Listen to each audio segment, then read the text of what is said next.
नमस्कार साथियों, स्वागत है आपका आपके चैनल DRX अजय दुबे में।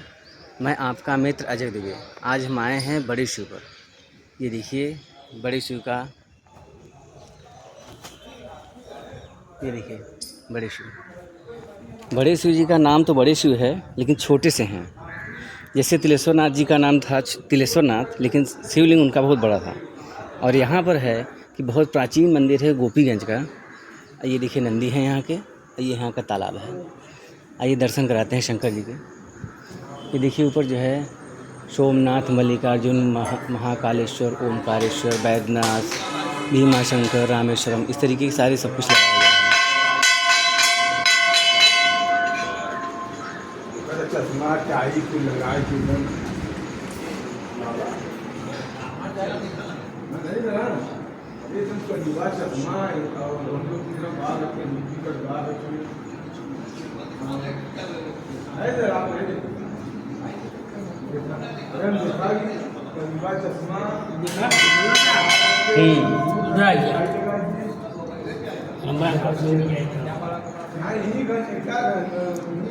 ये बड़ी शिव,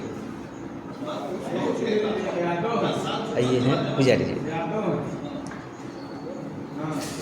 ठीक।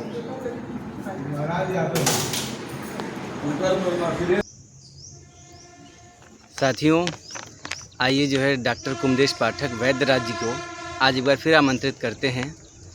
आइए सर। हमारे व्यूवर के ज़रिए जो है कुछ सवाल आए हुए हैं जो आपसे जानना चाहते हैं कि ज्वर की उत्पत्ति किस देवता से संबंधित है, और इसका पौराणिक कथा पर विस्तार से प्रकाश डालिए। नमस्कार दोस्तों, मैं आयुर्वेदाचार्य डॉक्टर कुमदेश पाठक। जैसा कि आपने प्रश्न किया है, उस प्रश्न से संबंधित हम भोलेनाथ के दरबार में आए हैं। चूँकि ये सारा प्रकरण भोलेनाथ से ही संबंधित है। ज्वर की उत्पत्ति भोलेनाथ से हुई है। आपने कहा कि ज्वर की उत्पत्ति किससे है, तो भगवान भोलेनाथ से है। इसकी एक पौराणिक कथा है जो हमारे आयुर्वेद के एक पुस्तक है। उस पुस्तक का नाम है माधव निदान। उसमें बाकायदे इसी तरह से वर्णित है, जिसे मैं संस्कृत में और चौपाई में तथा गोस्वामी तुलसीदास जी ने भी इस बात का समर्थन बिल्कुल चौपाई में ही किया है। उसको मैं आपको विस्तार से बता रहा हूँ। एक समय की बात है कि त्रेता युग में दक्ष प्रजापति यज्ञ जो का आयोजन किए। उनकी जो है पत्नी मिल करके, दोनों ने मिल करके इसका जो है आयोजन किए। तो उन्होंने सबको तो आमंत्रित किया, पर भगवान भोलेनाथ को आमंत्रित नहीं किया। आमंत्रित क्यों नहीं किया, इसके पीछे भी कारण ये है कि दक्ष को 27 जो है कन्याएं थी। उस 27 कन्याओं में सती भी एक उनकी कन्या है। सती पिता के मना करने के बाद भी भगवान भोलेनाथ का वर्ण कर लिया, इसलिए उन्होंने नाराज़गी पैदा कर लिया भगवान भोलेनाथ से, और इसी कारण उन्होंने भगवान भोलेनाथ को नहीं बुलाया। न बुलाने पर भी सती जो है वहाँ जाने के लिए तैयार हो गई, पर भगवान भोलेनाथ ने उन्हें वहाँ जाने से मना किया। पर उनके जिद के आगे फिर अंत में उन्हें कहना पड़ा कि भाई जो इच्छा हो करिए, आप जो है जाइए, जाना हो तो जाइए, लेकिन उसका परिणाम अच्छा नहीं होगा।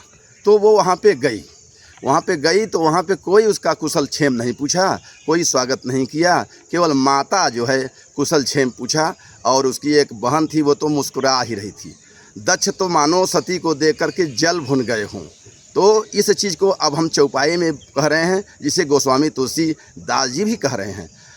सादर भले ही मिली एक माता, भगिनी मिली बहुत मुस्काता, दक्षन कछु पूछी कुशलाता, सती बिलो की जरे सब गाता।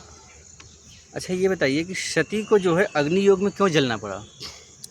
ऐसा है, जब वो वहाँ पे गई तो उन्होंने देखा कि हमारा सम्मान तो नहीं है, फिर यज्ञशाला की तरफ वो चली गई। यज्ञशाला में जब वो गई तो वहाँ पे देखा कि सबके लिए तो स्थान है, पर भगवान भोलेनाथ के लिए कोई स्थान नहीं है।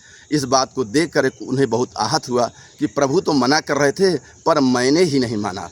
इस बात को लेकर के उनके हृदय में इतना कष्ट हुआ कि वो जो है योग अग्नि में जलना ही उचित समझा। सती जाई देखेऊ तब जागा, कतहु न दीख शंभु कर भागा, तब चित चढ़ेऊ जो शंकर कहेऊ, प्रभु अपमानु समुझी उर दहेऊ। अच्छा ये बताइए, ज्वर, बुखार, ये जो चीज़ें हैं ये किस देवता से संबंधित हैं? ये भगवान भोलेनाथ का क्रोध है। जब सती योग अग्नि में जल गई तो भगवान भोलेनाथ को पता चला कि ये तो ऐसा काम हो गया। फिर उनको जो क्रोध उत्पन्न हुआ वो क्रोध इस प्रकार का था कि मानो भगवान भोलेनाथ का ताप युक्त उच्च श्वास हो, जिसे आयुर्वेद में इस प्रकार से कहा कि दक्षापमान संक्रुद्ध रुद्र निश्वास संभव, ज्वरो अष्टधा पृथक द्वंद्व संघात यागंतुज। अर्थात दक्ष के अपमान से भगवान भोलेनाथ को इतना क्रोध आया कि वो जो है उच्च श्वास के रूप में ताप युक्त जो है ज्वर को उत्पन्न कर दिए और सती को लेकर के चारों दिशा में अपने अब सिर पर लेकर घूमने लगे। अच्छा ये बताइए, क्या जो है 51 शक्तिपीठ माता सती से ही संबंधित है या किसी और से? बिल्कुल माता सती से ही है। उन्होंने उस मृत शरीर को लेकर के पूरे त्रिलोक में भ्रमण करने लगे और कोहराम मच गया, प्रलयकारी दशा हो गई। तो इस चीज़ को देखकर भगवान विष्णु सोचे कि अब तो ये बड़ा गड़बड़ होगा, तो उन्होंने पीछे से अपने चक्र से सती मैया के 51 टुकड़े किए। वो टुकड़े जहाँ जहाँ गिरे वहाँ वहाँ पे शक्तिपीठ बन गया, जिसे आप जानते हैं। और आप भी और जानने के लिए यूट्यूब पे इसको देख सकते हैं, उसमें एक विंध्याचल माँ भी है। इस प्रकार से ये 51 शक्तिपीठ भी माँ सती से ही संबंधित है। धन्यवाद दोस्तों, आज के लिए इतना ही। आगे मैं बताऊंगा कि ज्वर जो 8 प्रकार का होता है, उस 8 ज्वरों में एक एक पर व्याख्या विस्तार से दूंगा। आप देखते रहिए। धन्यवाद मित्रों, मैं डॉक्टर कुमदेश पाठक, आयुर्वेदाचार्य। साथियों, आपका चैनल है DRX अजय दुबे। इसे ज़्यादा से ज़्यादा शेयर करें और सब्सक्राइब करें, और फेसबुक पे हो तो फॉलो करें, इंस्टाग्राम पे हो फॉलो करें, और यूट्यूब पे हो उसे जो है सब्सक्राइब करें और शेयर करें, और ज़्यादा से ज़्यादा इसे देखें। धन्यवाद।